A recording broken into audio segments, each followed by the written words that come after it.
Welcome back दोस्तों, मैं अंकित विश्वकर्मा एक बार फिर से आप सभी का आपके अपने YouTube channel DV online study में स्वागत करता हूं। दोस्तों जैसा कि आप सब देख रहे हैं कि यहां पे हम लोग वाईसीटी रीजनिंग 2024 का जो बुक है दोस्तों, इसी बुक का हम लोग संपूर्ण अध्ययन कर रहे हैं।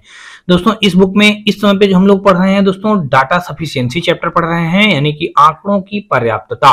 दोस्तों आंकड़ों की पर्याप्तता चैप्टर का आज हम लोग जो पढ़ेंगे दोस्तों पार्ट 3 पढ़ेंगे, और इस पार्ट में टोटल दोस्तों हम लोग 81 नंबर से लेकर के 120 नंबर तक के क्वेश्चनों को बहुत ही सिंपल और सरल तरीके से हल करना सीखेंगे।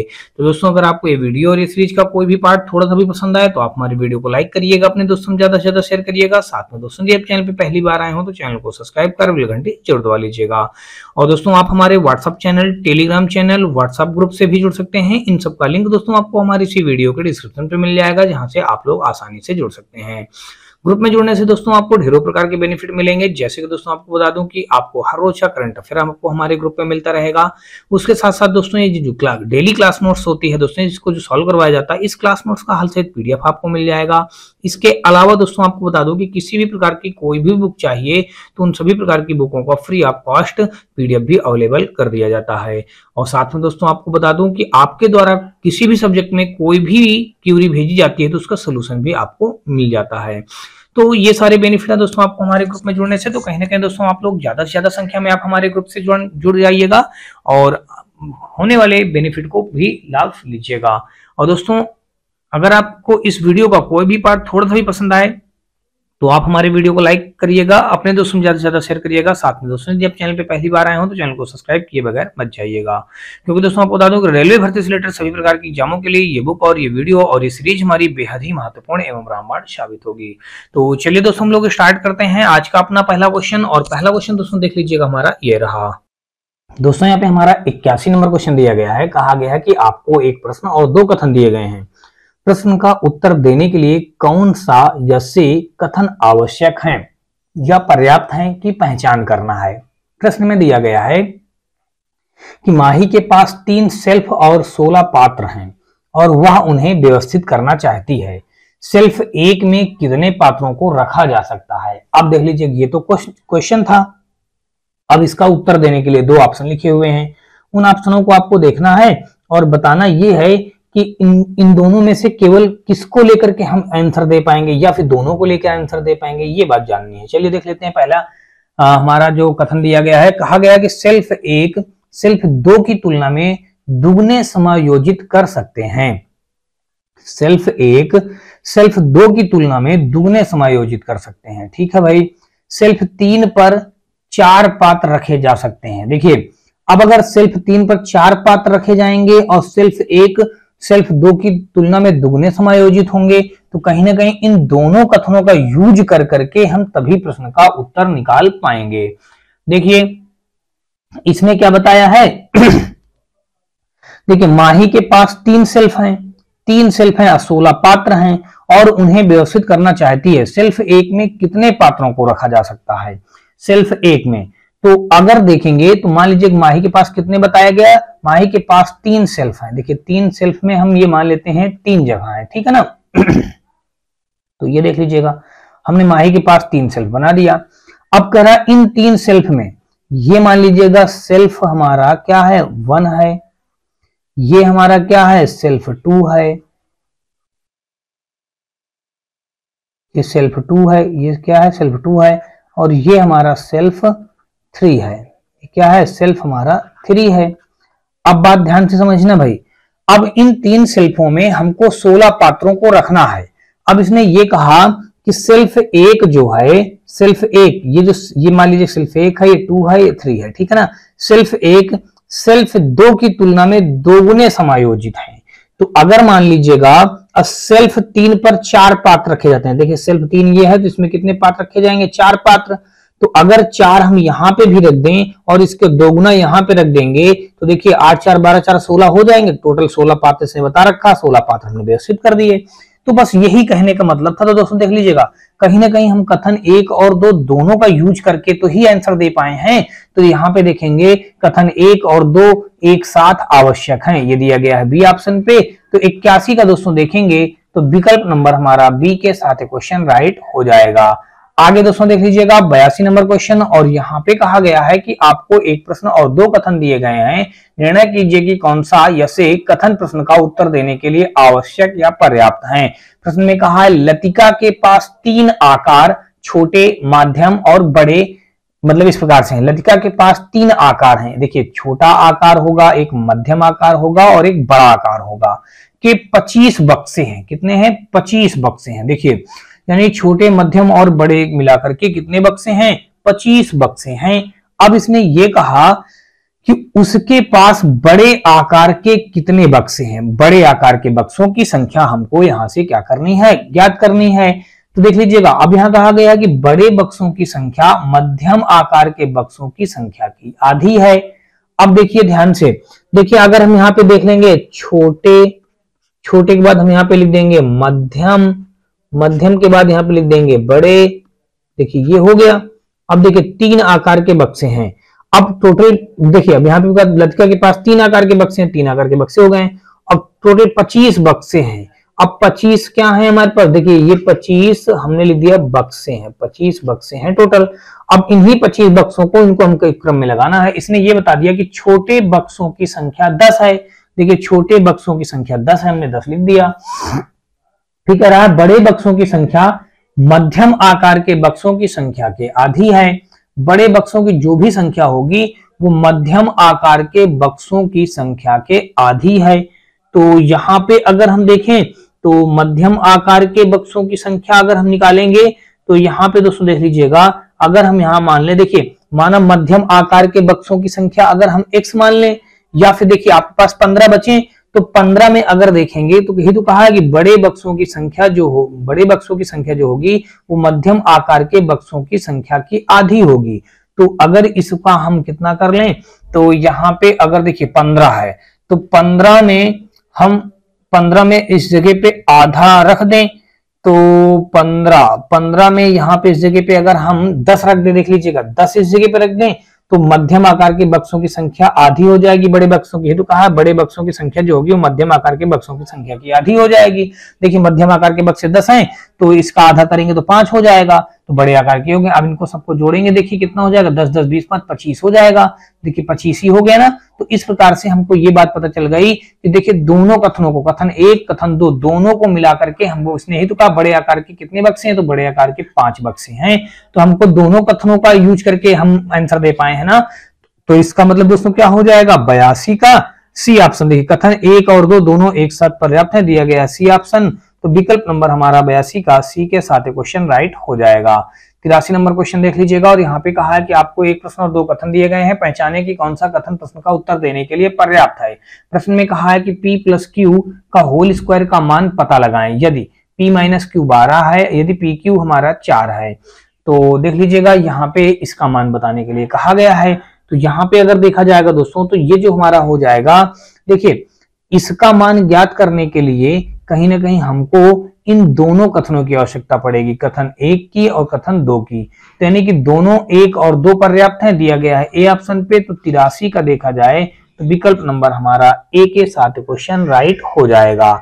अब दोस्तों देख लीजिएगा कैसे, अगर मैं आपको बताऊं, देखिए इसने इसका मान पूछा है, देखिए किसका, p प्लस क्यू का होल स्क्वायर बराबर यहाँ पे हमने लिख दिया p माइनस क्यू का होल स्क्वायर, और आगे लिख दिया दोस्तों देख लीजिएगा हमने लिख दिया प्लस का 4pq लिख दिया।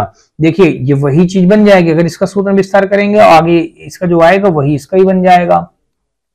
देखिए सारी वैल्यू हमको पता है, यहाँ पे p प्लस क्यू का होल स्क्वायर का मान पूछा है। देखिए p माइनस क्यू का पता है 12, तो 12 बार हमें 144 हो जाएगा, प्लस का 4pq तो 4 चौक 16 आ जाएगा। इनको जोड़ देंगे, 6 4 10 हो जाएगा, और 4 1 5 1 6 हो जाएगा, और यहाँ पे 1 हो जाएगा।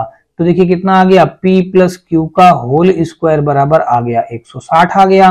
अब ये 160 जब आ गया तो यानी कि इसका मान हमको क्या मिल गया, 160 हो गया। देखिए कहीं ना कहीं दोनों कथनों का ही यूज करके तो हम वैल्यू निकाल पाए हैं। तो इसका मतलब दोस्तों दोनों पर्याप्त हैं, ए और फर्स्ट और सेकंड दोनों कथन। तो होप सो दोस्तों आपको क्वेश्चन समझ में आया होगा। अगला देख लेते हैं 84 नंबर, और यहाँ पे कहा है कि आपको एक प्रश्न और 2 कथन दिए गए हैं, यह ज्ञात कीजिए कि प्रश्न का उत्तर देने के लिए कौन सा या से कथन आवश्यक या पर्याप्त है। अब दोस्तों देख लीजिएगा, यहाँ पे कहा है प्रश्न में कि मतलब यहाँ पे कहा है मॉड ऑफ एक्स का मान है, अब देखिए क्या है, कथन में बताया गया है कि मॉड ऑफ एक्स का मान अगर आप देखेंगे तो यहाँ पे कहा गया x minus mod of x, तो ये तो गलत होता है। मॉड ऑफ एक्स का मान दोस्तों जो यहाँ पे माइनस लगा दिया इसलिए गलत हो जाएगा। इसको हम लिख देंगे एक्स स्क्वायर बराबर 4, तो हाँ ये हो जाएगा दोस्तों। तो देखिए यहाँ पे 2 अकेले ही पर्याप्त है जबकि 1 अकेले पर्याप्त नहीं है, ये दिया गया है सी ऑप्शन पे। तो 84 का दोस्तों देखा जाए तो विकल्प नंबर हमारा सी के साथ क्वेश्चन राइट हो जाएगा। 84 के बाद दोस्तों देखेंगे 85 नंबर क्वेश्चन, और 85 नंबर क्वेश्चन पे दोस्तों देख लीजिएगा दिया गया है, इस पे कहा गया है कि निम्न प्रश्न के बाद दिए गए कथनों पर विचार करें और कौन सा कथन प्रश्न का उत्तर देने के लिए पर्याप्त है इसका निर्धारण करें। अब दोस्तों देख लीजिएगा प्रश्न में कहा नीला के पास 3 भिन्न रंगों के 10 पेन हैं, उसके पास कितने काले पेन हैं यह ज्ञात कीजिए। अब देखिए कथन में क्या कहा गया है कि 2 पेन लाल है, नीले पेन की संख्या लाल पेन से दोगुनी है, सभी पेन जेल पेन हैं। तो यहाँ पे अगर देखेंगे दोस्तों तो केवल दोस्तों देख लीजिएगा पहला और दूसरा ये हमारा एक साथ पर्याप्त है, लेकिन जो तीसरा दिया गया है सभी पेन जेल पेन है, ये गलत बात कही गई है। तो 85 का दोस्तों देखेंगे तो ए ऑप्शन के साथ क्वेश्चन राइट हो जाएगा, क्योंकि इसने कहा सभी पेन जेल हैं, तो सभी पेन जेल तो यहाँ पे बात गलत हो जाएगी। तो ये हमको सभी पेन जेल होने से मतलब नहीं है, हमको तो बस देखना है कि इससे हम आंसर किससे निकाल पाएंगे। तो हम 1 और 2 से निकाल पाएंगे, इसलिए 85 का दोस्तों ए के साथ क्वेश्चन राइट हो गया। और आगे दोस्तों देख लीजिएगा 86 नंबर, और इस पे कहा गया है कि आपको एक प्रश्न और 2 कथन दिए गए हैं, प्रश्न का उत्तर देने के लिए कौन सा या कौन से कथन आवश्यक या पर्याप्त हैं यह ज्ञात कीजिए। प्रश्न में कहा है कि शनिवार को कतिर ने अपराध उपन्यास के कितने पन्ने पढ़े। शनिवार को कतिर ने अपराध उपन्यास के कितने पन्ने पढ़े। अब कथन में देख लीजिए कहा है कि कतिर ने रविवार की सुबह पुस्तक के आखिरी 50 पन्ने पढ़े। कतिर ने रविवार की सुबह, शनिवार की बात कही गई तो रविवार की सुबह पुस्तक के आखिरी 50 पन्ने पढ़े कौन, कतिर। तो 86 का अगर यहाँ पे देखेंगे तो देखिए यहाँ पे है, यहाँ पे देखिए पुस्तक में 450 पन्ने हैं, जिनमें से 2/3 पन्ने उसने शनिवार से पहले पढ़ लिए। इसने यही तो कहा शनिवार को कतिर ने अपराध उपन्यास के कितने पन्ने पढ़े। देखिए शनिवार के पहले बात समझना, टोटल पन्ने कितने हैं, 450 पन्नों की संख्या है। अब जब 450 पन्नों की संख्या है तो उसमें से कहा है कि 2/3 पन्ने उसने शनिवार से पहले पढ़े। देखिए यहाँ पे अगर हम देखें शनिवार से पहले, तो शनिवार से जब पहले देखेंगे तो शनिवार से पहले कितने हो जाएंगे, 2/3। तो इसका देखिए हम 2/3 कर देंगे, तो 3 × 9 3, 3 × 5 15, यानी कि 150 दूना 300 हो जाएगा। 300 पन्ने ये इसने पढ़े शनिवार, जिनमें से 2/3 पन्ने शनिवार से पहले पढ़ लिए, शनिवार से पहले। अब कतिर ने रविवार को कितने पढ़े, देखिए रविवार को पढ़े, रविवार को हम पढ़े लिख देंगे, कितना हो जाएगा 50 पन्ने पढ़े। तो रविवार को 50 पन्ने पढ़े। अब उसके बाद दोस्तों देख लीजिएगा यहाँ पे टोटल उसने कितने पन्ने पढ़ लिए, टोटल अगर यहाँ पे हम देखेंगे तो टोटल 300 प्लस का 50 दिन हमारा हो जाएगा 350 पन्ने पढ़े। अब शेष पन्ने कितने बचे होंगे देखिए इसको, यानी कि यही तो कह रहा शनिवार को कतिर ने अपना अपराध उपन्यास के कितने पन्ने पढ़े। तो शेष, अब देखिए शेष यानी कि शनिवार के दिन ही पढ़ने वाले निकल के आएंगे। देखिए शेष यानी कि शनिवार को पढ़े। अब देखिए शनिवार को कितना पढ़ रहा है, तो देखिए टोटल उसके पास 450 पन्ने थे, उसमें से 350 उसने पढ़ लिए। अब देखिए कितना बचा होगा, 100 पन्ने बचे होंगे। तो ये 100 पन्ने देख लीजिए कहाँ पे दिया गया है हमारा, मतलब हम दोनों कथनों का दिया नहीं गया है, मतलब दोनों कथनों का तो यूज करके हम आंसर निकाल पाए हैं। तो 86 का दोस्तों देखेंगे, देखिए फर्स्ट और सेकंड दोनों कथनों को एकत्रित जानकारी आवश्यक है, ये दिया गया है सी ऑप्शन पे। तो यहाँ पे दोस्तों देखेंगे तो 86 का विकल्प नंबर हमारा सी के साथ क्वेश्चन राइट हो जाएगा। 86 के बाद दोस्तों 87 नंबर देख लीजिएगा, और 87 नंबर क्वेश्चन दोस्तों देख लीजिएगा, ये दिया गया है। दोस्तों देख लीजिएगा यहाँ पे 87 नंबर क्वेश्चन पे दिया गया है, कहा गया है कि आपको एक प्रश्न और 2 समीकरण दिए गए हैं, प्रश्न का उत्तर देने के लिए कौन सा या कौन से समीकरण पर्याप्त हैं यह ज्ञात करना है हमको। देखिए x का मूल ज्ञात कीजिए यदि समीकरण इतना दिया गया है। देखिए यहाँ पे कहा है x अनुपात 10 बराबर 10:20, तो यहाँ पे हमको x का मान निकालना है। तो दोस्तों देख लीजिएगा अगर हम पहला कथन लेके सॉल्व करेंगे तो x अनुपात 10 को हम x/10 लिख सकते हैं, और इधर हम इसको लिख सकते हैं 10/20 लिख सकते हैं। देखिए ये 10 से हमारा 1/2 आ जाएगा, और क्रॉस मल्टीप्लाई कर देंगे तो यहाँ पे आ जाएगा 2x अपान का हो जाएगा 10। तो x का वैल्यू निकालेंगे तो यहाँ पे आ जाएगा 2×5 = 10, यानी कि x का मान हमने 5 निकाल लिया। समीकरण 1 से देख लीजिएगा हमने यहाँ पे आंसर इसका निकाल पा रहे हैं। समीकरण 2 अगर देखेंगे तो ये x + b = 20 दिया गया है, तो तो यहाँ पे हमको बी का मान नहीं पता है, तो इसलिए हम एक्स का मान नहीं निकाल पाएंगे। तो यहाँ पे दोस्तों देखेंगे केवल फर्स्ट पर्याप्त है, ये दिया गया है डी ऑप्शन पे। तो 87 का दोस्तों देखेंगे तो विकल्प नंबर हमारा डी के साथ क्वेश्चन राइट हो जाएगा। 87 के बाद 88 नंबर दोस्तों देख लीजिएगा, और यहाँ पे कहा है कि आपको एक प्रश्न और दो कथन दिए गए हैं। प्रश्न का उत्तर देने के लिए कौन से कथन आवश्यक हैं या पर्याप्त हैं, पहचानें। कह रहा है जून में किस तारीख को निवेद का जन्म हुआ था। जून में किस तारीख को निवेद का जन्म हुआ था। अब देखिए पहला कथन यहाँ पे बताया ये गया है कि निवेद के पिता को याद है कि निवेद का जन्म 17 से पहले लेकिन 15 के बाद। देखिए 17 से पहले 15 के बाद, तो 17 से पहले 15 के बाद, 15 के बाद देखेंगे तो देखिए फर्स्ट कथन के अकॉर्डिंग देखेंगे 15 के बाद तुम्हारा हो जाएगा 16 और 17 के पहले तो यानी कि 16 तारीख को इसका जन्म हुआ है। निवेद का जन्म अगर देखेंगे तो निवेद का, यहाँ पे लिख दीजिएगा निवेद का जन्म। तो निवेद का जन्म दोस्तों देख लीजिएगा कब हुआ है, तो निवेद का जन्म हमारा हुआ है 16 तारीख को। पहले वाले से हमने निकाल लिया। अब कह रहा निवेद की मां को याद है कि निवेद का जन्म 19 से पहले लेकिन 14 के बाद। अब देखिए दूसरा देखेंगे 14 के बाद तो 15 हो जाएगा, 16 हो जाएगा, 17 हो जाएगा, 18 हो जाएगा, लेकिन 19 से पहले। देखिए 19 से पहले हमारा दिया ही है।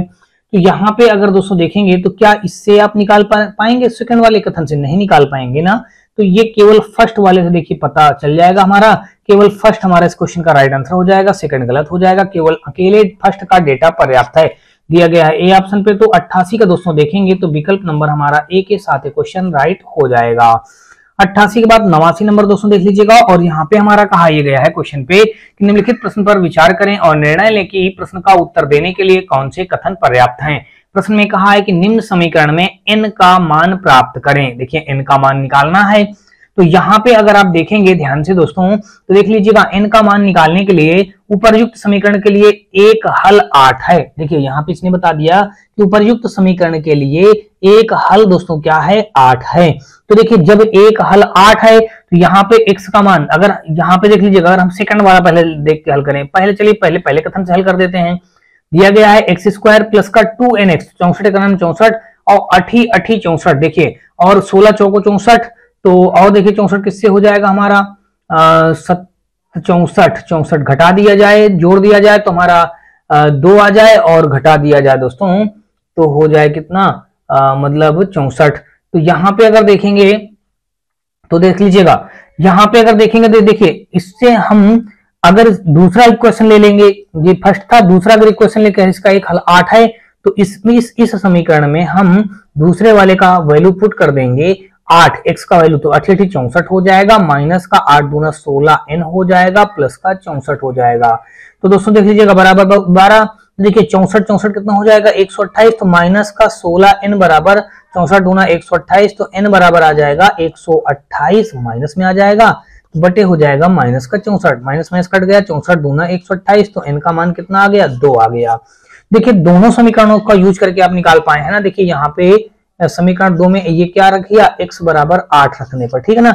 देखिए दोनों का यूज करने पे निकला है। देखेंगे तो यहाँ पे दोनों फर्स्ट और सेकंड दोनों पर्याप्त हैं। तो 89 का दोस्तों देखेंगे तो विकल्प नंबर हमारा डी के साथ क्वेश्चन राइट हो जाएगा। आगे दोस्तों देख लीजिएगा 89 के बाद 90 नंबर, और यहाँ पे कहा गया है क्वेश्चन पे कि निम्नलिखित प्रश्नों का विचार करें और निर्णय लें कि कौन से कथन प्रश्न का उत्तर देने के लिए पर्याप्त हैं। ए और बी का मान कह रहा है ज्ञात कीजिए। कथन में देख लीजिएगा ए का मान ये दिया गया है, बी का मान ये दिया गया है। तो देखिए ए और बी का मान ज्ञात करने के लिए दोनों में जो वैल्यू दी गई है, तो इनमें क्या करेंगे, इनमें किसको हल करने पे आप इसका वैल्यू निकाल पाएंगे। देखिए अगर यहाँ पे हम अगर इसका वैल्यू निकालें, देखिए अगर ए वाला इक्वेशन लेके हल करेंगे तो इससे भी हम ए और बी का मान ज्ञात कर पाएंगे। और यहाँ पे अगर ए का मान निकालेंगे, देखिए ए का मान कैसे निकलेगा, तो ये आप ए बराबर रखेंगे तो इसका क्या करेंगे, क्रॉस मल्टीप्लाई कर दिया जाता है। देखिए 2 का मल्टीप्लाई 1 में कर देंगे तो 2 आ जाएगा, 3 का मल्टीप्लाई 2 में कर देंगे तो माइनस का 3 दूना 6 आ जाएगा, देन यहाँ पे आ जाएगा माइनस का 4 आ जाएगा। तो ये वैल्यू निकल आई ए की। और यहां से अगर बी का वैल्यू निकालेंगे तो देखिए 2 दूना 4 हो जाएगा, माइनस का 2 एक 2, 4 से 2 घटा देंगे तो 2 आ जाएगा। तो फाइनली दोस्तों देख लीजिएगा हमने वैल्यू ये निकाल लिया, -4 और 2। तो ये हमारा कथन फर्स्ट और सेकंड दोनों पर्याप्त हैं। ये दिया गया है यहाँ पे देख लीजिएगा ए ऑप्शन पे। तो 90 का दोस्तों देखेंगे तो विकल्प नंबर हमारा ए के साथ क्वेश्चन राइट हो जाएगा। 90 के बाद दोस्तों देखेंगे 91 नंबर क्वेश्चन, और 91 नंबर क्वेश्चन पे कहा है कि निम्नलिखित प्रश्न को पढ़ें और निर्णय करें कि प्रश्न का उत्तर देने के लिए कौन से कथन पर्याप्त हैं। कह रहा n का मान ज्ञात करो। किसका मान? कह रहा n का मान ज्ञात करो। अब दोस्तों देख लीजिएगा यहाँ पे n का मान निकालना है, तो अगर पहला एक क्वेश्चन लेके चलेंगे, देख लीजिएगा यहाँ पे क्या दिया गया है, देखिए n अनुपात n स्क्वायर, देखिए इसको आप लिख देंगे n अपान का n स्क्वायर और समानुपात को बराबर लिख देंगे n स्क्वायर अपान का ये 1000 लिख देंगे। यहां से दोस्तों देख लीजिएगा अगर हल करेंगे आप तो ये क्या हो जाएगा, देखिए एक n से ये एक n कट जाएगा, यहाँ पे क्या आ जाएगा 1 बटे n और यहाँ पे n स्क्वायर जो लिखा है तो इसको n बटे आप लिख देंगे दोस्तों कितना, इसमें लिखेंगे तो ये बन जाएगा, अगर यहाँ पे देखा जाए तो इसको हम क्या लिख सकते हैं दोस्तों, इसको हम लिख सकते हैं, देख लीजिएगा यहाँ पे ध्यान से, इसको हम लिख सकते हैं, देख लीजिएगा ये 1000 जैसे लिखा वैसे लिख दीजिएगा, फिर क्रॉस मल्टीप्लाई करेंगे तो ये बन जाएगा n क्यूब अपान का यहाँ पे आ जाएगा 10 की पावर 3 आ जाएगा, तो n बराबर कितना आ जाएगा 10 आ जाएगा। देखिए पहले वाले कथन से, यानी कि पहले कथन से तो हमने n का मान निकाल लिया, अब दूसरे वाले से अगर देखेंगे तो दूसरे वाले में दोस्तों ना तो आपको a का मान ना तो b का मान नहीं पता रहेगा, तो दूसरे वाले से नहीं निकाल पाएंगे, केवल कथन एक से ही निकाल पाएंगे, केवल फर्स्ट पर्याप्त है, दिया गया है डी ऑप्शन पे। तो 91 का दोस्तों देखेंगे तो विकल्प नंबर हमारा डी के साथ क्वेश्चन राइट हो जाएगा। 91 के बाद हम लोग देखेंगे 92 नंबर क्वेश्चन, और 92 नंबर क्वेश्चन पे दिया गया है, कहा गया है कि आपको एक प्रश्न और दो कथन दिए गए हैं, पहचाने की प्रश्न का उत्तर देने के लिए कौन सा कथन पर्याप्त है। प्रश्न में कहा है कि इस समांतर श्रेणी में सातवें पद के मान का पता लगाएं। इस समांतर श्रेणी में सातवें पद के मान का पता लगाएं। अब देखिए श्रृंखला में कह रहा है श्रृंखला का पहला पद इतना है और समांतर माध्य कितना है 7 है। देखिए सातवां पद निकालना है, तो सातवां पद निकालना है तो यहाँ पे फार्मूला होता है T7 बराबर a plus n minus 1 into D, समांतर श्रेणी के फाइनल पद होता है। देखिए यहाँ पे सब कुछ पता है, a का मान हमको कितना बता दिया गया, कह रहा ना प्रथम पद 2 है, तो देखिए a का मान 2 बता दिया गया है, समांतर अंतर सामान्य अंतर यानी डी का मान 5 बता दिया गया है और n का मान दोस्तों 7 बताया गया है। बस सारी वैल्यू पुट कर दीजिए। देखिए T7 बराबर निकालेंगे तो 2 प्लस n, तो यानी 7 माइनस 1 इंटू डी का मान 5, 7 से 1 घटाएंगे 6 आ जाएगा, 6 पंचे 30, देखिए 30 हो जाएगा, 30 2 32 बन जाएगा, कितना बन जाएगा 32। तो T7 बराबर कितना बन गया दोस्तों हमारा, T7 बराबर 32 बन गया। देखिए यहां से आपने सातवां पद 32 निकाल लिया, पहले वाला तो हमारा ठीक है, पहले वाले से हमने आंसर निकाल लिया। अब कह रहा एपी यानी कि वही समांतर श्रेणी श्रृंखला में केवल 8 अक्षर हैं, तो दोस्तों देख लीजिएगा 8 अक्षर हैं केवल, इसने बता दिया। तो यहाँ पे अगर दोस्तों आप देखेंगे तो क्या 8 अक्षर से आप निकाल पाएंगे, तो अब 8 अक्षर क्या मालूम कौन से 8 अक्षर हो, तो यहाँ पे आप इससे नहीं निकाल पाएंगे। तो यहाँ पे देखेंगे दोस्तों तो 92 का केवल विकल्प नंबर ए में दिया गया फर्स्ट पर्याप्त है, ये दिया गया ए के साथ क्वेश्चन राइट हो जाएगा। 92 के बाद हम लोग देखेंगे 93 नंबर, और यहाँ पे हमारा क्वेश्चन पे देख लीजिएगा दिया गया है, कहा गया कि दिए गए प्रश्न को पढ़ें और निर्णय लें कि निम्नलिखित में से कौन सा या से एक कथन प्रश्न का उत्तर देने के लिए पर्याप्त है। गुणोत्तर श्रेणी में पांचवें पद का पता लगाएं। देखिए गुणोत्तर श्रेणी में कर रहा है पांचवें पद का पता लगाएं, तो देख लीजिएगा यहाँ पे गुणोत्तर श्रेणी में पांचवें पद, तो और श्रृंखला जीपी में पहला पद 2 दिया गया, श्रृंखला में सामान्य अनुपात दोस्तों 2 दिया गया है। देखिए सामान्य अनुपात, देखिए सामान्य अनुपात को यहाँ पे हम किससे डिनोट करेंगे, आर से डिनोट करेंगे। किससे डिनोट करते हैं, आर से। देखिए यहाँ पे आर का मान 2 बता दिया गया। अब पहला पद यहाँ पे पहला पद दोस्तों जानते हैं क्या होता है, ए का मान भी 2 बताया गया है, और पदों की संख्या यानी कि और किसका n का मान दोस्तों कितना बताया गया, 5 बताया गया है। अब गुणोत्तर श्रेणी का फार्मूला क्या होता है, गुणोत्तर श्रेणी का फार्मूला होता है Tn बराबर a r की पावर n-1, ये फार्मूला हमारा हो जाएगा। बस इसी फार्मूले पे सारी वैल्यू पुट कर दीजिए। देखिए पांचवा पद निकालना है तो T5 बराबर a का मान हमारा आया है 2 इंटू r का मान आया है 2 और n का मान दोस्तों देख लीजिए कितना है 5 माइनस 1, तो यहाँ पे हो जाएगा 2 मल्टीप्लाई 2 की पावर हो जाएगा 4, 2 की पावर 4 का मतलब दोस्तों क्या हो जाएगा, 2 दूना 4 और 4 दूनी 8 दूना 16, देखिए यहाँ पे 16 हो जाएगा, 16 दूना कितना आ जाएगा हमारा 32 आ जाएगा। तो फाइनली जो वैल्यू आएगा हमारा 32 आ जाएगा। 32 दोस्तों देख लीजिएगा कहाँ पे दिया गया है, 93 का अगर दोस्तों देखेंगे तो 32 हमारा वैल्यू जो मतलब वैल्यू नहीं देगा। यहाँ पे कुल मिलाकर आपको ये बताना है कि देखिए इस प्रश्न का उत्तर निकालने के लिए हमको दोनों इक्वेशनों की आवश्यकता पड़ी है, दोनों कथनों की। देखिए दोनों कथन 1 और 2 पर्याप्त हैं, ये दिया गया है 93 का हमारा डी विकल्प के साथ क्वेश्चन राइट हो जाएगा। आगे दोस्तों देख लीजिएगा 94 नंबर, और इस पे कहा गया है कि आपको एक प्रश्न और दो कथन दिए गए हैं, निर्धारित करें कि प्रश्न का उत्तर देने के लिए कौन से कथन आवश्यक या पर्याप्त हैं। अब प्रश्न में हमको दोस्तों देख लीजिएगा दिया गया है कोण BAC ज्ञात करें। कोण हमको क्या निकालना है, BAC ज्ञात करना है।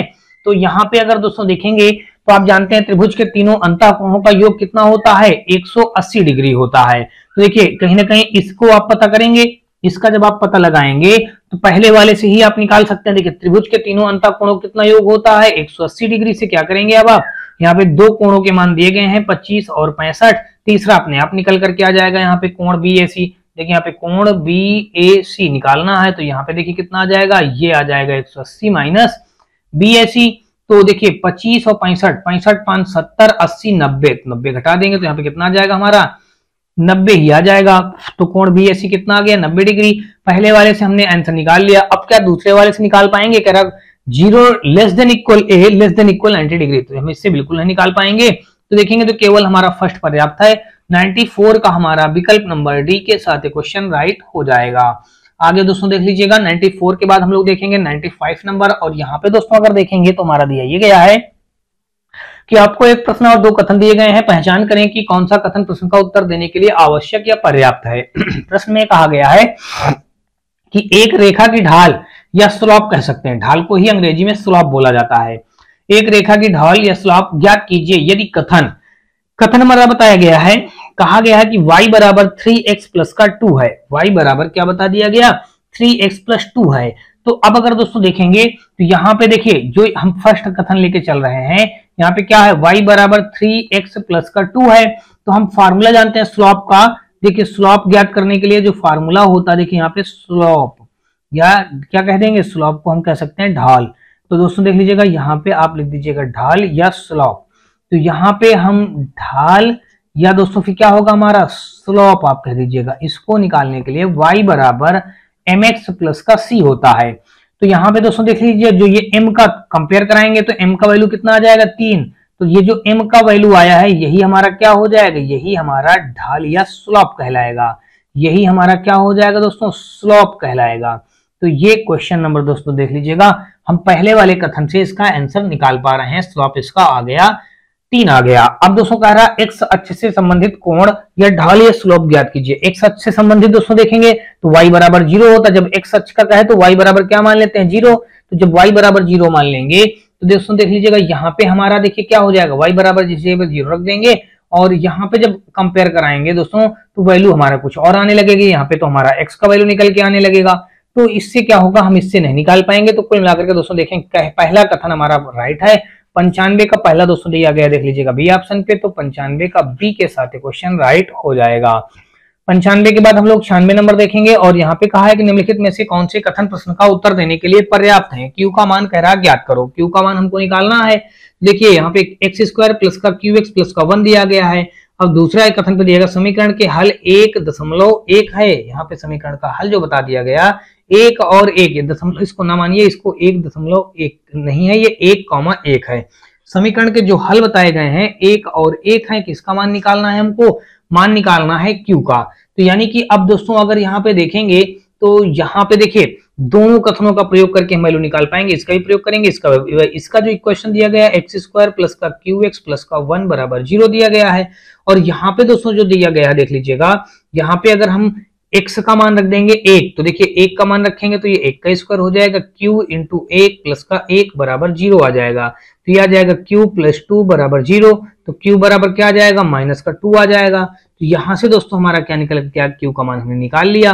तो कहीं ना कहीं दोस्तों देख लीजिएगा ये जो वैल्यू हमारा बनेगा इसमें कौन सा बनेगा, 96 का दोस्तों हमारा देख लीजिएगा कौन सा राइट हो जाएगा। यहाँ पे केवल देखिए दोनों कथन पर्याप्त होंगे, कथन फर्स्ट और सेकंड दोनों से निकाल लेकर के हम वैल्यू निकाल पा रहे हैं ना।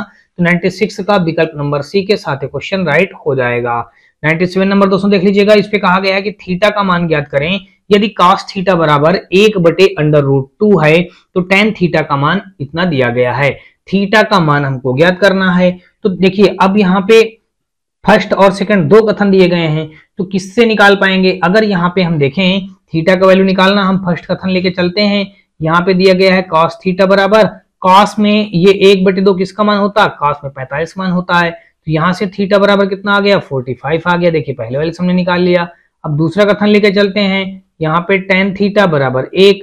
अब देखिए tan थीटा हमने वही रख दिया, 1 किसका होता है tan में, tan में ये 45 का होता है, तो यहाँ पे थीटा बराबर कितना आ जाएगा 45 डिग्री, यहाँ से भी आ जाएगा। तो कुल मिलाकर दोस्तों आपने क्या जाना कि दोनों आंसरों से हमने, दोनों कथनों से हमको आंसर निकाल पा रहे हैं। देखिए फर्स्ट और सेकंड दोनों पर्याप्त हैं, ये ए ऑप्शन पे दिया गया है, गलती से हमसे बी में टिक हो गया है दोस्तों, तो यहाँ पे आप ए को टिक करेंगे। तो 97 का दोस्तों देखेंगे तो विकल्प नंबर हमारा ए के साथ है क्वेश्चन राइट हो जाएगा। आगे दोस्तों देख लीजिएगा 90, यहाँ पे देख लीजिएगा 90। देखिए प्रश्न का उत्तर देने के लिए या तो दोस्तों देखिए उत्तर के लिए फर्स्ट और सेकंड दोनों पर्याप्त हैं। देखिए दोनों तब दिया जाता है, देखिए यहाँ पे कह रहा ना थीटा का मान ज्ञात करें, तो थीटा का मान निकालने के लिए हम फर्स्ट वाले से भी थीटा का मान निकाल पा रहे हैं, दूसरे वाले से भी निकाल पा रहे हैं। तो जब इस कंडीशन में जब इस प्रकार क्वेश्चन आ जाता है तो देखिए आप यहाँ पे गलती नहीं करेंगे, गलती हम लोग करे दे रहे हैं ना, तो यहाँ पे गलती आपको नहीं करना है। देखिए यहाँ पे ये हो जाएगा कि पहले वाले कथन से भी हमने थीटा का मान निकाल लिया, दूसरे वाले से भी निकाल लिया, तो यहाँ पे देखिए ये ए और बी में किसको सही मानेंगे, कह रहा 1 और 2 दोनों पर्याप्त हैं, दोनों मिलाकर के पर्याप्त थोड़ी है, जब दोनों को कॉम्बिनेशन करके आंसर निकाला जाता है तब जाके 1 और 2 दोनों पर्याप्त है, तब ऐसा लिखा जाता है।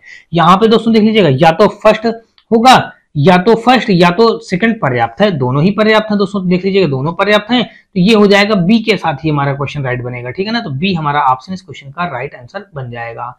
आगे दोस्तों देख लीजिएगा 97 के बाद हम लोग 98 नंबर देखेंगे, और यहाँ पे कहा है कि दिए गए प्रश्न को पढ़ें और निर्णय लें कि निम्नलिखित में से कौन से कथन प्रश्न का उत्तर देने के लिए पर्याप्त हैं। प्रश्न में कहा है कि 3 अलग अलग रंगों की 8 चादरें हैं, कितनी चादरें गहरे पीले रंग की हैं, 2 सफेद रंग की सादी चादरें हैं, और गहरे नीले रंग और गहरे पीले रंग की चादरों की संख्या समान है। देखिए कहा गया है कि 8 चादरें हैं, टोटल कितनी चादरें हैं 8 चादरें हैं।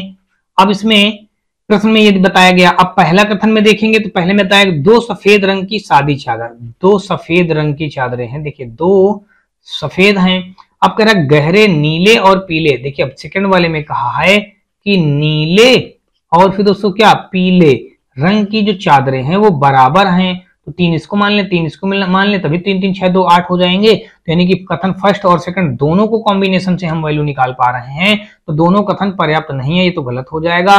कथन 2 अकेला ये भी गलत हो जाएगा, कथन फर्स्ट और सेकंड एक साथ पर्याप्त है, ये सही है। तो 98 का दोस्तों देखेंगे तो विकल्प नंबर हमारा सी के साथ क्वेश्चन राइट हो जाएगा। 98 के बाद दोस्तों हम लोग 99 नंबर देखेंगे, और 99 नंबर क्वेश्चन में दोस्तों देख लीजिएगा दिया गया है, कहा गया कि नीचे दिए गए प्रश्न का अध्ययन करें और निर्णय लें कि प्रश्न का उत्तर देने के लिए या कथनों में से कौन सा प्रश्न का उत्तर देने के लिए पर्याप्त है, ये बात हमको यहाँ से बतानी है। तो यहाँ पे दोस्तों देखेंगे 99 में जो दिया गया था इसमें कहा गया है कि प्रश्न में बताया गया कि नूतन के पास 2 भिन्न रंगों वाले 6 तकिए के खोल हैं, उसके पास सफेद तकिए के खोल कितने हैं। देखिए नूतन के पास 2 भिन्न रंग वाले, देखिए इसने बता दिया कि 2 भिन्न रंग वाले 6 तकिए के खोल हैं, उसके पास सफेद तकिए के खोल कितने हैं। जरा नूतन के पास 2 जोड़ी गुलाबी तकिए के खोल हैं, तकिए के खोल सूती हैं, सूती ऊती से हमसे कोई लेना देना नहीं है, केवल देखेंगे दोस्तों तो यहाँ पे हमारा फर्स्ट पर्याप्त है। देखिए जब 2 जोड़ी गुलाबी हैं तो 6 हैं तो 2 2 4, देखिए 2 जोड़ी ये 2 और 2 क्या निकल जाएंगे, गुलाबी वाले निकल जाएंगे, बाकी क्या बचेंगे। देखिए अब जो 2 और बचेंगे तो वो हमारे क्या हो जाएंगे, वही हमारे हो जाएंगे सफेद तकिए के खोल हो जाएंगे। सफेद पूछा है यही बताना है, तो केवल निष्कर्ष हमारा फर्स्ट पर्याप्त दिया गया सी ऑप्शन पे। तो 99 का दोस्तों विकल्प नंबर हमारा सी के साथ क्वेश्चन राइट हो जाएगा। आगे दोस्तों देख लीजिएगा 100 नंबर, और 100 नंबर क्वेश्चन पे कहा है कि निम्नलिखित में से कौन सा कथन प्रश्न का उत्तर देने के लिए पर्याप्त है। प्रश्न में कहा है कि श्रेणी में सामान्य अंतर ज्ञात कीजिए। श्रेणी में हमको क्या निकालना है, सामान्य अंतर निकालना है। समांतर श्रेणी का पहला पद 3 है और 9वां पद 27 है, तो कह रहा सामान्य अंतर ज्ञात कीजिए। दूसरा श्रेणी में दूसरा पद 6 है। देखिए जब समांतर श्रेणी में कह रहा है सामान्य अंतर ज्ञात कीजिए, सार्वंतर निकालना है, तो यहाँ पे हम tn बराबर a plus n minus 1 into D formula जानते हैं। सार्वंतर निकालने के लिए क्या होता है, देखिए समांतर श्रेणी में पहला पद यहाँ पे कितना बताया गया 3 है, दूसरा पद हमारा 6 बताया गया है, और 9वां पद आगे जाकर के हमको बताया है 27 बताया है। तो देखिए इनका सार्वंतर डी निकले कैसे, आगे वाले पद से पीछे वाले पद को घटा दिया जाता 3 आ जाएगा। तो हम दोनों कथनों का प्रयोग करके निकाल पा रहे हैं ना, तो इसका मतलब दोस्तों 100 का देखेंगे तो दोनों कथन, देखिए दोनों कथन 1 और 2 पर्याप्त दिया गया सी पे, तो 100 का दोस्तों देखेंगे तो विकल्प नंबर हमारा सी के साथ क्वेश्चन राइट हो जाएगा। देखिए यही कहा, श्रेणी में सामान्य अंतर ज्ञात कीजिए। श्रेणी में अगर सामान्य अंतर हम निकालेंगे तो समांतर श्रेणी का पहला पद 3 दिया गया है, नवा पद 27 दिया गया है। श्रेणी में दूसरा पद जो है 6 बताया गया है। दूसरा पद कितना बता दिया गया है? 6 बताया गया है। तो जब दूसरा पद 6 बताया गया है तो देखिए दूसरा पद हमने ये मान लिया, तो भाई इससे हमारा हो जाएगा। देखिए इससे हमको दोनों कथनों से निकल आया। अब अगर इसी को देखिए और हम एक तरीके से हल करके दिखाएं, देखिए समांतर श्रेणी में पहला पद यानी कि ए का मान कितना बता दिया गया? 3। नवा पद यानी कि n बराबर 9 बता दिया, और नवा पद दोस्तों बताया गया कितना? tn बराबर बता दिया गया 27 बता दिया गया। समान अंतर d निकालना है, तो d जब निकालना है दोस्तों देख लीजिएगा, तो हम केवल फर्स्ट वाले से भी निकाल सकते हैं। देखिए फार्मूला होता है tn बराबर a plus n minus 1 into D. अब देखिए tn का मान कितना दिया गया? 27 बराबर a का मान कितना दिया गया? 3 प्लस n का मान दिया गया 9 माइनस 1 इंटू डी का मान हमको ज्ञात करना है। तो 8 9 से घटाएंगे तो 8 आ जाएगा, यहाँ पे 27 इधर घट जाएगा तो 24 आ जाएगा, बराबर इधर बचेगा हमारा 8 डी आ जाएगा। तो यहां से हम अगर डी का मान निकालें तो 8 से 24, देखिए डी का मान कितना निकल करके आ गया? 3 आ गया। जब डी का मान दोस्तों हमारा 3 आ गया तो अब हमको देख लीजिएगा डी का मान 3 दिया गया। ठीक है भाई, डी का मान हमारा 3 दिया गया है। तो अब हमको करना ये है, जब डी का मान यहाँ पे 3 दिया गया है, हमको यही निकालना था, कह रहा है ना समांतर समान अंतर ज्ञात कीजिए। समान अंतर दोस्तों देख लीजिए कितना आया? 3 आया। तो हम केवल पहले वाले कथन भर से इसका वैल्यू निकाल सकते हैं। अब श्रेणी में दूसरा पद 6 दिया गया है, तो दूसरा पद 6 अगर देखेंगे तो 6, अब इससे केवल अकेले हम 2 वाले से नहीं निकाल पाएंगे, अगर दोनों को कॉम्बिनेशन कर लेंगे तब भी निकल आएगा आसानी से। लेकिन अगर केवल हम देखेंगे फर्स्ट वाले से भी तो हम निकाल पा रहे हैं, तो यहाँ पे हम देखेंगे केवल कथन फर्स्ट पर्याप्त है।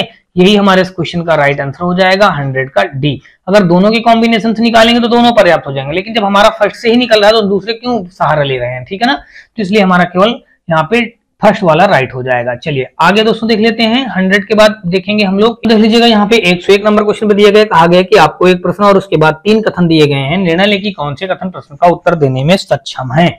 प्रश्न में कहा गया है कि लैना के पास 3 भिन्न ब्रांडों के 7 नाखून पॉलिश हैं, उसके पास एक्स ब्रांड वाले कितने नाखून पॉलिश हैं? अब कथन में बताया गया वाई ब्रांड वाले 2 गोल्डन नाखून पॉलिश हैं, जेड ब्रांड वाले नाखून पॉलिशों की संख्या वाई ब्रांड की दोगुनी है।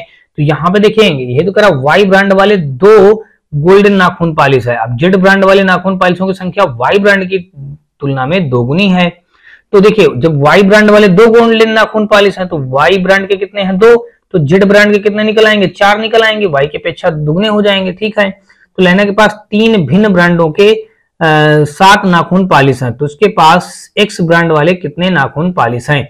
देखिए अब देखिए वाई जेड और बचा एक्स, कितने नाखून पॉलिश थे? देखिए 7 नाखून पॉलिश थे, तो 4 2 6 निकल गया। इसका मतलब एक्स के पास कितना रहा होगा? एक ही ब्रांड रहा होगा। देखिए 7 हो गए और एक्स का निकल भी आया। तो कुल मिलाकर दोस्तों देखेंगे तो फर्स्ट और सेकंड दोनों को कॉम्बिनेशन करके ही तो निकाल पाए हैं। देखिए कथन फर्स्ट और कथन 2 दोनों ही सक्षम है, ये दिया गया है हमारा डी ऑप्शन पे। तो 101 का दोस्तों देखेंगे तो विकल्प नंबर हमारा डी के साथ क्वेश्चन राइट हो जाएगा। आगे दोस्तों देखेंगे 102 नंबर, और यहाँ पे कहा गया है कि निम्नलिखित कथनों में से कौन सा कथन प्रश्न का उत्तर देने के लिए पर्याप्त है? जान की आयु कितनी है? किसकी पूछा गया है? जान की आयु कितनी है? जान अपने भाई पीटर से 3 वर्ष छोटा है, पीटर की आयु 15 वर्ष है। देखिए पीटर की आयु कितनी बता दी गई है? यहाँ पे पीटर की आयु हम लिख देंगे कितना? 15 ईयर लिख देंगे। पीटर की आयु 15 वर्ष है, तो इसने ही तो कहा जान जो होगा अपने भाई पीटर से 3 वर्ष छोटा है। 3 वर्ष छोटा, तो ये 12 वर्ष का होगा, तभी तो 3 वर्ष छोटा हो जाएगा, ये 12 ईयर का निकल आएगा जान। तो देखिए हम दोनों कथनों से तो आंसर निकाल पा रहे हैं ना, तो जान की आयु निकालने के लिए दोनों कथनों का यूज हुआ है, तो दोनों कथन फर्स्ट और सेकंड पर्याप्त है। दिया गया है 102 का ए ऑप्शन पे, तो 102 का ए के साथ क्वेश्चन राइट हो जाएगा। आगे दोस्तों देख लीजिएगा 103 नंबर, और यहाँ पे कहा गया है कि प्रश्न का उत्तर देने के लिए कौन सा कथन पर्याप्त है? एक्स का मान ज्ञात कीजिए। अब दोस्तों देख लीजिएगा एक्स का मान निकालना है, ए का ये दिया गया है, बी का ये दिया गया है, और ए बी इतना दिया गया है, ए बी बराबर सी इतना दिया गया है, सी का मान यहाँ पे ये दिया ही है। तो अब दोस्तों अगर देखेंगे तो यहाँ पे जो हो जाएगा देख लीजिएगा, देखिए ए का मान ये दिया गया है, बी का मान ये दिया गया है, तो ए का मान निकालेंगे तो यहाँ पे कितना हो जाएगा? यहाँ पे हो जाएगा हमारा, अगर क्रॉस मल्टीप्लाई करेंगे तो यहाँ से कितना बन जाएगा? देखिए यहाँ से बन जाएगा हमारा, इन सबको हम पहले क्या करेंगे? ऐड कर देंगे। तो जब इसको ऐड कर देंगे या जब इन दोनों को हम मल्टीप्लाई कर देंगे, ये समझिएगा, देखिए यहाँ पे ए दिया गया, बी ये दिया गया है, ए का मान ये दिया गया, बी का मान ये दिया गया, हमको निकालना है एक्स का मान निकालना है, तो इस इक्वेशन में रखेंगे सेकंड वाले में, देखिए यहाँ पे रखेंगे ए बी बराबर सी। अब देखिए इस जगह पे ए का मान जो है वो रख देंगे, फिर मल्टीप्लाई बीच में होगा, और फिर जो बी का मान है वो रख देंगे, फिर बराबर जो सी का मान होगा वो रख देंगे। इनका आपस में मल्टीप्लाई करके इससे कंपेयर करा दे, तब जाके आप वैल्यू निकाल पाएंगे। तो कहीं ना कहीं दोस्तों देख लीजिएगा, पहले वाला और दूसरे वाला दोनों की आवश्यकता पड़ रही है ना, दोनों कथन फर्स्ट और सेकंड पर ऑप्शन दिया गया बी ऑप्शन पे, यानी कि वैल्यू निकालने के लिए दोनों की जरूरत पड़ेगी, तो यहाँ पे हमने दोनों को रख दिया, यहाँ पे बी ऑप्शन दिया गया है 103 का, बी के साथ ये क्वेश्चन राइट हो जाएगा। आगे दोस्तों देख लीजिएगा, 103 के बाद हम लोग देखेंगे 104 नंबर, और यहाँ पे हमारा कहा गया है कि आपको एक प्रश्न और दो कथन दिए गए हैं, निर्णय कीजिए कि कौन से कथन प्रश्न का उत्तर देने के लिए पर्याप्त हैं। अब दोस्तों देख लीजिएगा, यहाँ पे कहा है कि तारा के पास 3 अलग अलग रंगों के 10 स्केच पेन हैं, उसके पास भूरे रंग के कितने स्केच पेन हैं, ये बात बताना है।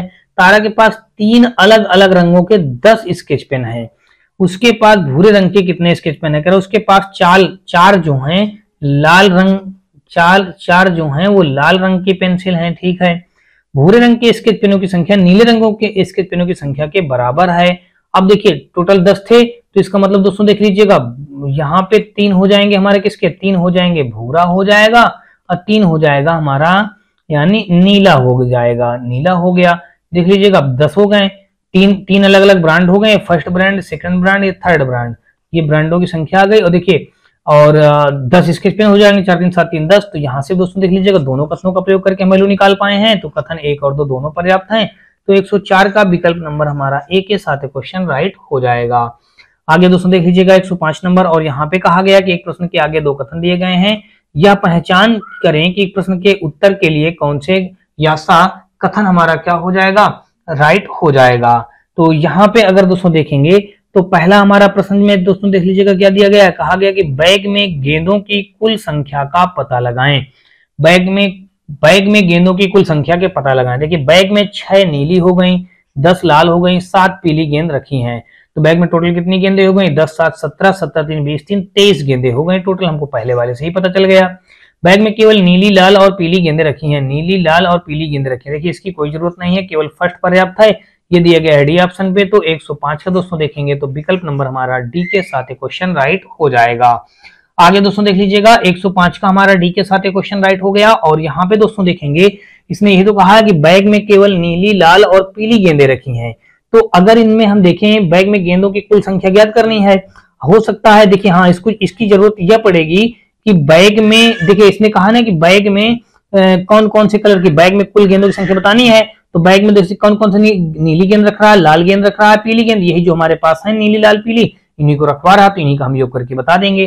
तो कहीं ना कहीं अगर दोस्तों आप देखेंगे आप तो ये दूसरे वाले भी कथन की आवश्यकता पड़ जाएगी, क्योंकि हमको ये नहीं बात पता कि हमको बैग में कौन कौन से कलर की गेंद रख के योग निकालना है, तो इसने ये बताया कि सभी प्रकार की गेंदें यहाँ रखी गई, इसलिए दोस्तों ये भी हमारा क्वेश्चन क्या हो जाएगा, दोनों कथन राइट हो जाएंगे।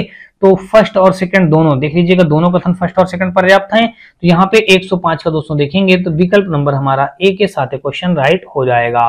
106 नंबर दोस्तों देख लीजिएगा, और 106 नंबर क्वेश्चन पे हमारा दिया गया, कहा गया कि आपको एक प्रश्न और 2 कथन दिए गए हैं, निर्णय कीजिए कि कौन सा या से एक कथन प्रश्न का उत्तर देने के लिए पर्याप्त हैं।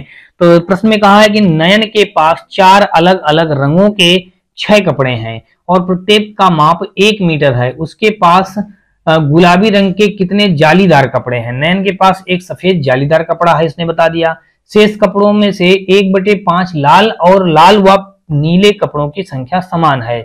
तो यहाँ पे दोस्तों देखेंगे तो जो हमारा कथन फर्स्ट और सेकंड जो दिया गया है, ये आंसर देने के लिए कुल मिला के दोनों कथनों का प्रयोग करेंगे, यानी कि दोनों कथनों का प्रयोग से ही हम ये वैल्यू निकाल पाएंगे। तो कथन फर्स्ट और सेकंड दोनों हमारा राइट हो जाएगा, दिया गया डी ऑप्शन पे। तो 106 का विकल्प नंबर डी के साथ क्वेश्चन राइट हो जाएगा।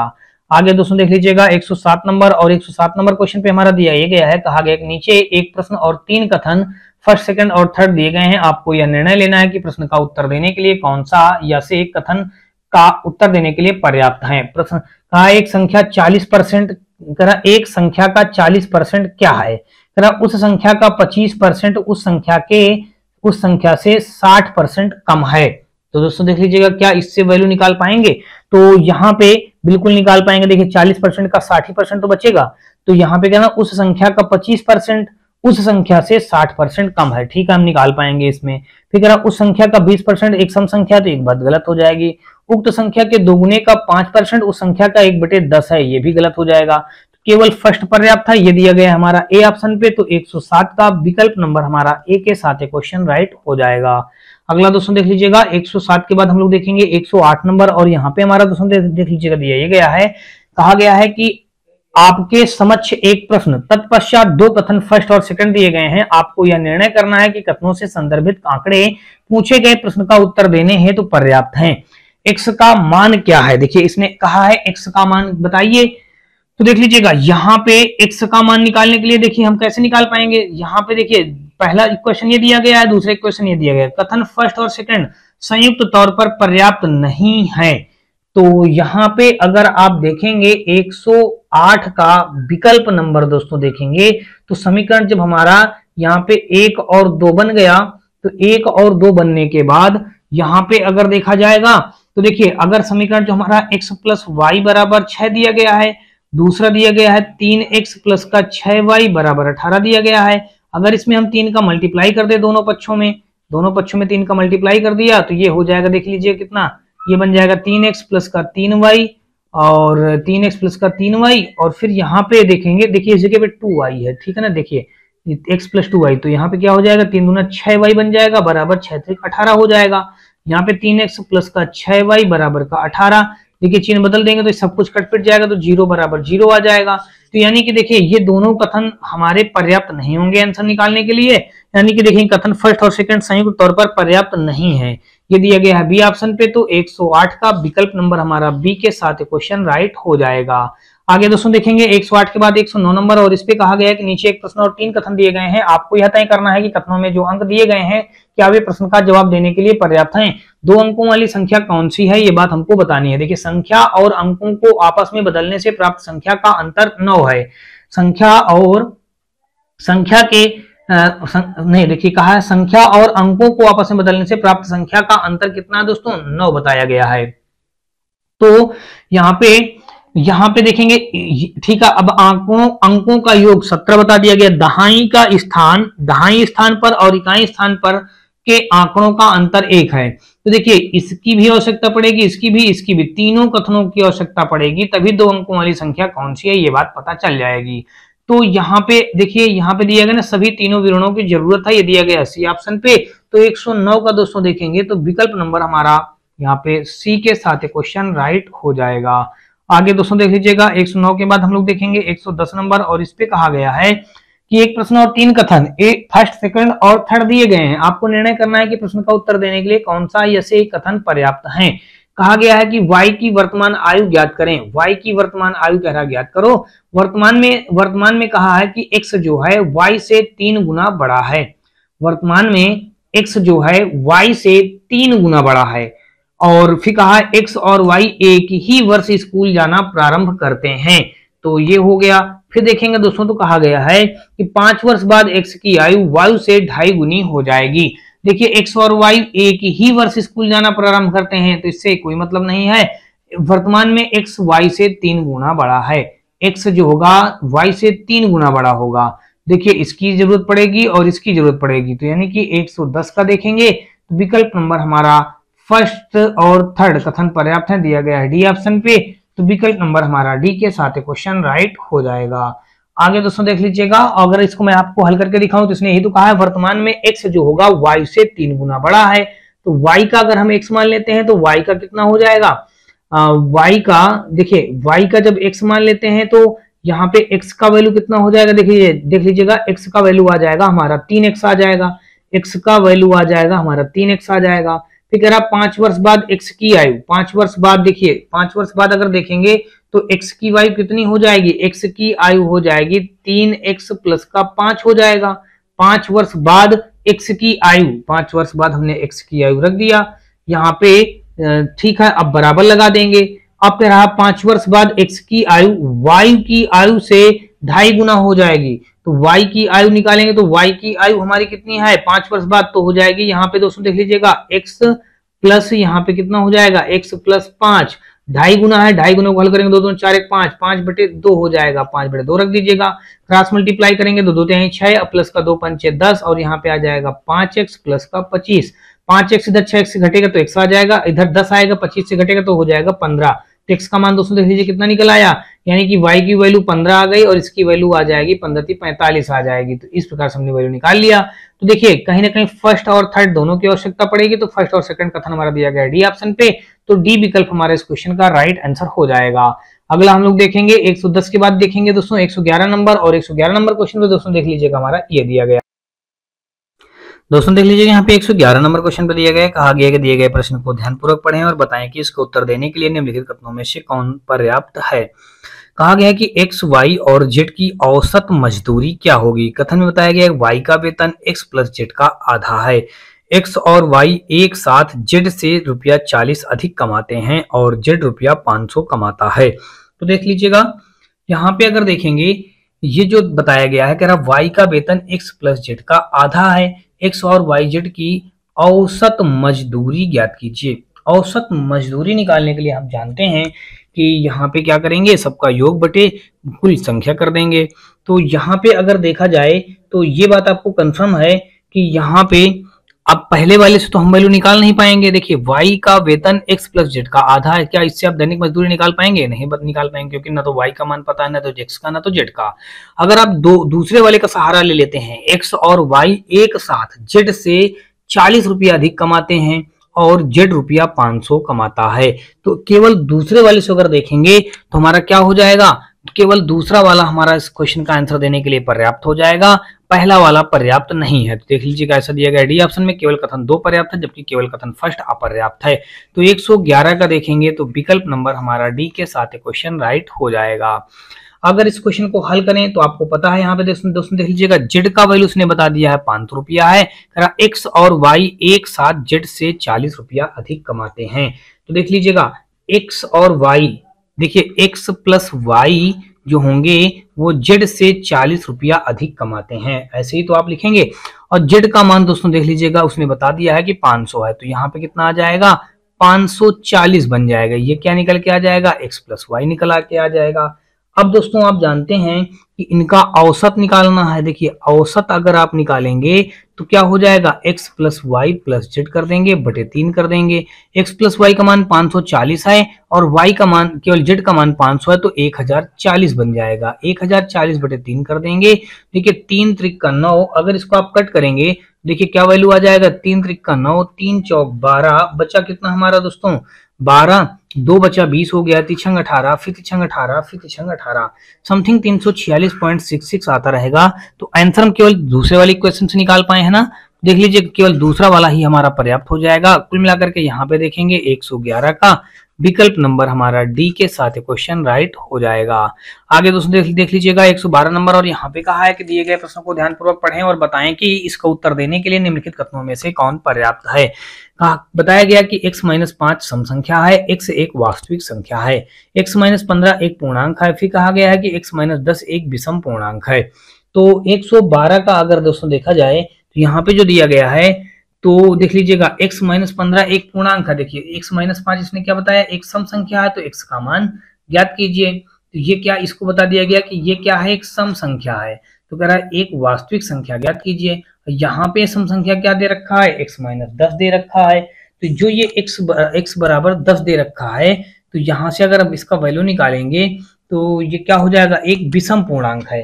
अच्छा एक विषम पूर्णांक बताया गया है, तो अगर यहाँ से हम देखेंगे तो क्या हो जाएगा, देखिए x मतलब यहाँ पे हम लिख देंगे x माइनस 10 जो दिया गया वो रख देंगे, और x का मान दोस्तों देख लीजिएगा ऊपर क्या दिया गया है हमारा, कोई एक हम रख देंगे, विषम संख्या रख देंगे।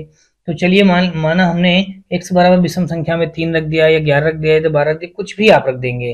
तो बस इसको जब हल करेंगे तो यहाँ पे वैल्यू विषम पूर्णांक ही आ जाएगा। तो कुल मिलाकर के दोस्तों यहाँ पे क्या कह रहा है कि एक विषम पूर्णांक है। तो देखिए इसने कहा कि x माइनस 5 क्या है हमारा, एक सम संख्या है, तब x एक वास्तविक संख्या होगी। तो यहाँ पे बन जाएगा दोस्तों देख लीजिएगा केवल कथन 2 पर्याप्त है, जबकि कथन फर्स्ट अपर्याप्त है। ये कथन दूसरा से हम आंसर निकाल पाएंगे, तो ये बी के साथ क्वेश्चन राइट हो जाएगा। 112 का विकल्प नंबर हमारा बी के साथ क्वेश्चन राइट हो जाएगा। आगे दोस्तों देख लीजिएगा 112 के बाद हम लोग देखेंगे 113 नंबर, और यहाँ पे कहा गया है कि दिए गए प्रश्न पर विचार करें और निर्णय लें कि प्रश्न का उत्तर देने के लिए निम्न में से कौन सा कथन पर्याप्त है। एक झुंड में कितनी गायें काली हैं। वक्तव्य में कहा बताया गया है कि कुल 60 गायें हैं, उनमें से 40% काली हैं। तो देखिए 60 का 40% काली हैं, तो यानी कि काली गायों की संख्या निकालने के लिए आप क्या करेंगे, कथन इसका भी और इसका भी, दोनों कथनों का प्रयोग करना पड़ेगा। तो ऐसा दोस्तों देख लीजिएगा 113 में हमारा कहाँ पे दिया गया है, दिए गए प्रश्न का उत्तर देने के लिए फर्स्ट और सेकंड दोनों एक साथ पर्याप्त है, लेकिन दोनों अकेले पर्याप्त नहीं है। हाँ, ये ए हमारा इस क्वेश्चन का राइट आंसर हो जाएगा। 113 का विकल्प नंबर हमारा ए के साथ क्वेश्चन राइट हो जाएगा।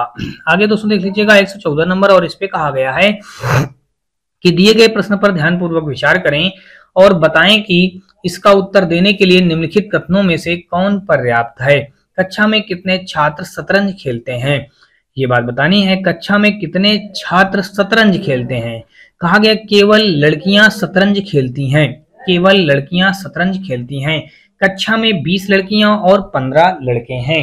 देखिए जब इसने ये बात बताई है कि केवल लड़कियां शतरंज खेलती हैं, तो यहाँ पे अगर देखेंगे तो ये बात हमारी जो हो जाएगी परफेक्ट नहीं होगी। फिर कहा कक्षा में 20 लड़कियां और 15 लड़के हैं, कक्षा में कितने छात्र शतरंज खेलते हैं, तो ये बात हम क्लियर नहीं कर पाएंगे। देखिए ना तो इससे ना तो इससे, देखिए यहाँ दोनों कथन फर्स्ट और सेकंड पर्याप्त नहीं है दिया गया है ए ऑप्शन पे, तो 114 का देखेंगे तो विकल्प नंबर हमारा ए के साथ क्वेश्चन राइट हो जाएगा। आगे दोस्तों देख लीजिएगा 115 नंबर, और इस पे कहा है कि दिए गए प्रश्न पर विचार करें और निर्णय लें कि प्रश्न का उत्तर देने के लिए निम्न में से कौन सा कथन पर्याप्त है। यदि प्रत्येक गेंद का वजन समान हो तो 10 लोहे की गेंदों का वजन कितना होगा। अब कथन में बताया गया कि प्रत्येक बाल का 1/4 वजन 5 किलोग्राम है, तो 5 किलोग्राम है। ठीक है, इसने बताया यदि प्रत्येक गेंद का वजन समान हो तो 10 लोहे की गेंदों का वजन बताना है। प्रत्येक बाल का 1/4 वजन 5 किलोग्राम है, तो यानी कि एक बाल का वजन निकलेगा कितना, 5 चौक 20 किलो निकलेगा। तो 10 गेंदों का हो जाएगा 20 दहम 240 किलो निकल आएगा। जब 20 दहम 240 निकल करके आ जाएगा, तो यहाँ से अगर देखेंगे तो हमारा क्या बन जाएगा, यहाँ पे 10 गेंदों का मतलब 5 चौक 20, 10 गेंदों का 20 दहम 200 आ जाएगा। ठीक है ना, तो यहाँ पे अगर देखेंगे तो कुल मिलाकर के जो वैल्यू हमारा बनेगा, यानी कि अब देखिए कह रहा 3 लोहे की बाल का कुल वजन 2 लोहे की बाल के कुल वजन से 20 किलोग्राम अधिक है। तो हम पहले वाले से भी आंसर निकाल सकते हैं, दूसरे वाले से भी निकाल सकते हैं। दोनों कथन फर्स्ट और सेकंड स्वतंत्र रूप से पर्याप्त है, दिया गया सी ऑप्शन पे। तो 115 का विकल्प नंबर हमारा सी के साथ क्वेश्चन राइट हो जाएगा। आगे दोस्तों देख लीजिएगा 115 के बाद हम लोग देखेंगे 116 नंबर, और यहाँ पे हमारा कहा गया है कि कौन से कथन निम्न प्रश्न का उत्तर देने के लिए पर्याप्त हैं। प्रश्न में कहा गया है कि x का मान ज्ञात कीजिए, x का मान निकालना है। तो कथन में कहा गया है कि धनात्मक क्रमागत सम संख्याओं के वर्ग का योग 52 है। धनात्मक क्रमागत सम संख्याओं के वर्गों का योग 52 है, तो संख्या का अंतर 2 है बताया गया। तो यहाँ पे अगर देखेंगे तो इससे अगर आप देखेंगे 116 में, तो देखिए इसने ही तो कहा है कि x का मान ज्ञात कीजिए, धनात्मक क्रमागत सम संख्याओं के वर्गों का योग 52 है। तो देखिए धनात्मक सम संख्याओं के वर्गों का योग करेंगे तो ये x + 2 का वर्ग बराबर कितना हो जाएगा, ये 52 कर दिया। तो अब देख लीजिएगा, अब अगर इसको हल करेंगे तो यहाँ से जो वैल्यू आ जाएगी देख लीजिए क्या आएगा, x² प्लस का x² प्लस का 2 दूना 4x आ जाएगा, प्लस का 4 आ जाएगा, बराबर 52 आ जाएगा। तो ये आ जाएगा 2x² प्लस का 4x, और इधर आ जाएगा 52 से इधर आ जाएगा हमारा कितना 48 आ जाएगा। अब ये 48 आएगा तो ये बन जाएगा 2x² प्लस का 4x माइनस का 48 बराबर 0 हो जाएगा। तो जब इतना हो गया दोस्तों, तो अब इससे देखिए हमको निकालना क्या था, वैल्यू कह रहा है एक जेड x का मान ज्ञात कीजिए। यहाँ से अब दोस्तों देखिए 48 दूना 96 मल्टीप्लाई कर दिया जाए, 96 हो जाए, घटा दिया जाए तो 4 आ जाए। तो यहाँ पे अगर दोस्तों देखेंगे तो कितना आ जाएगा, क्या इससे वैल्यू आप निकाल पाएंगे, बिल्कुल निकाल पाएंगे दोस्तों। देख लीजिएगा 6 चौको 24, यहाँ पे 48 दूना 96, 2 का अगर भाग कर देते हैं, देखिए यहाँ बन जाएगा x² प्लस का 2x हो जाएगा, और यहाँ पे आ जाएगा माइनस का 2 दूनी 4, 2 चौको 8 बराबर 0, 24 हो जाएगा। अब देखिए 12 दूना 24 या 6 चौको 24, देखिए x² प्लस का 6x प्लस का 4x माइनस का 24 बराबर 0, तो ये हो गया। तो ये x हो जाएगा, x प्लस 6, यहाँ पे माइनस 4x प्लस 6, तो देखिए 1 आ जाएगा, x बराबर 4 आ जाएगा, 1 आ जाएगा, x बराबर -6 आ जाएगा। तो यहाँ से हमने x की वैल्यू निकाल लिया केवल पहले वाले इक्वेशन से। अब कह रहा संख्या का अंतर 2 है। अब संख्या का अंतर अगर 2 करके निकालेंगे तो ये हमारा पर्याप्त नहीं हो पाएगा, तो इससे हम नहीं निकाल पाएंगे। केवल हमारा दोस्तों देख लीजिएगा केवल फर्स्ट पर्याप्त है, जबकि अकेला सेकंड पर्याप्त नहीं है। दिया गया है सी के साथ, तो यहाँ पे दोस्तों हो जाएगा 116 का विकल्प नंबर हमारा सी के साथ क्वेश्चन राइट हो जाएगा। आगे दोस्तों देख लीजिएगा 117 नंबर, और इसमें कहा गया है कि दिए गए प्रश्न का विचार करें और निर्णय लें कि प्रश्न का उत्तर देने के लिए निम्न में से कौन सा कथन पर्याप्त है। श्री एक्स ने वर्ष 2000 में कितना अर्जित किया? श्री एक्स ने 2003 में 7000 रुपए अर्जित किए, जो कि उसके द्वारा वर्ष 2000 में अर्जित राशि से 10% अधिक है। फिर कहा श्रीमती वाई, जो कि श्री एक्स की पत्नी है, ने श्री एक्स द्वारा अर्जित राशि का आधा अर्जित किया और उन्होंने वर्ष 2000 में कुल मिलाकर के 9000 अर्जित किए। यहाँ पे देखेंगे 117 का अगर देखा जाए, देख लीजिएगा यहाँ पे दोनों ही कथन पर्याप्त क्या हो पाएंगे? तो नहीं। देखिए मैं आपको बता दे रहा हूँ, प्रश्न का उत्तर देने के लिए दोस्तों देखिए अगर पहले से निकालेंगे आंसर तो भी इससे हम निकाल पाएंगे, अगर दूसरे वाले से निकालेंगे तो उससे भी निकाल सकते हैं। तो यहाँ पे हम कह सकते हैं प्रश्न का उत्तर देने के लिए या तो फर्स्ट आप कर लीजिएगा उससे भी मिल जाएगा, या तो सेकंड कर लीजिएगा उससे भी मिल जाएगा। दिया गया है ए ऑप्शन पे, तो 117 का दोस्तों देखेंगे तो विकल्प नंबर हमारा ए के साथ क्वेश्चन राइट हो जाएगा। आगे दोस्तों देख लीजिएगा, और अगला क्वेश्चन हमारा यहाँ पे देखेंगे 117 के बाद दोस्तों देखा जाए तो 118 नंबर हमारा दिया ये गया है। इस पे कहा है कि निम्नलिखित प्रश्न को पढ़ें और निर्णय लें कि प्रश्न निम्नलिखित कथनों में से कौन सा उत्तर देने के लिए पर्याप्त है। कहा गया है प्रश्न में y इज ग्रेटर देन 0, तो इसमें बताया गया कि x plus Y is greater than 0। तो फिर आगे बताया गया x minus Y is greater than 0। तो यहाँ पे अगर वैल्यू देखेंगे तो वैल्यू हमारा क्या हो जाएगा? यहाँ पे देखिए, यहाँ पे अगर देखा जाए तो यहाँ पे देखिए x माइनस वाई कहा गया है।